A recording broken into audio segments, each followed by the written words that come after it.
Isaiah 36 from the Net Bible. Sennacherib invades Judah. In the 14th year of King Hezekiah's reign, King Sennacherib of Assyria marched up against all the fortified cities of Judah and captured them. The king of Assyria sent his chief adviser from Lachish to King Hezekiah in Jerusalem along with a large army. The chief adviser stood at the conduit of the upper pool, which is located on the road to the field where they wash and dry cloth. Eliakim, son of Hilkiah, the palace supervisor, accompanied by Shebna the scribe and Joah, son of Asaph, the secretary, went out to meet him. The chief adviser said to them, "Tell Hezekiah, this is what the great king, the king of Assyria, says. What is your source of confidence? Your claim to have a strategy and military strength is just empty talk. In whom are you trusting that you would dare to rebel against me? Look, you must be trusting in Egypt, that splintered reed staff. If someone leans on it for support, it punctures his hand and wounds him. That is what Pharaoh, king of Egypt, does to all who trust in him. Perhaps you will tell me we are trusting in the Lord our God. But Hezekiah is the one who eliminated his high places and altars and then told the people of Judah and Jerusalem, you must worship at this altar.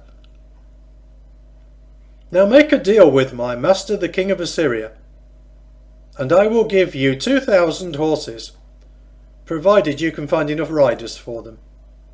Certainly, you will not refuse one of my master's minor officials and trust in Egypt for chariots and horsemen.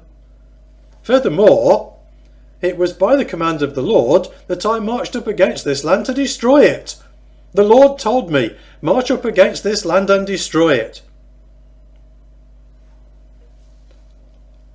Eliakim, Shebna and Joah said to the chief adviser, "Speak to your servants in Aramaic, for we understand it.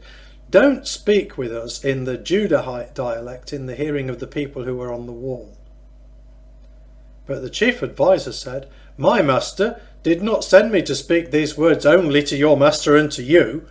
His message is also for the men who sit on the wall, for they will eat their own excrement and drink their own urine along with you." The chief adviser then stood there and called out loudly in the Judahite dialect, "Listen to the message of the great king, the king of Assyria. This is what the king says. Don't let Hezekiah mislead you, for he is not able to rescue you. Don't let Hezekiah talk you into trusting in the Lord by saying, 'The Lord will certainly rescue us. This city will not be handed over to the king of Assyria.' Don't listen to Hezekiah. For this is what the king of Assyria says. Send me a token of your submission and surrender to me.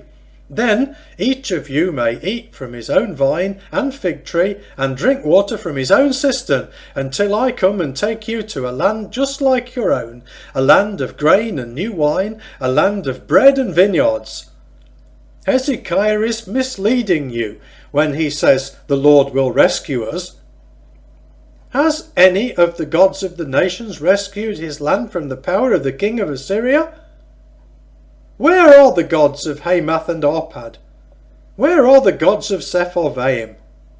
Indeed, did any gods rescue Samaria from my power?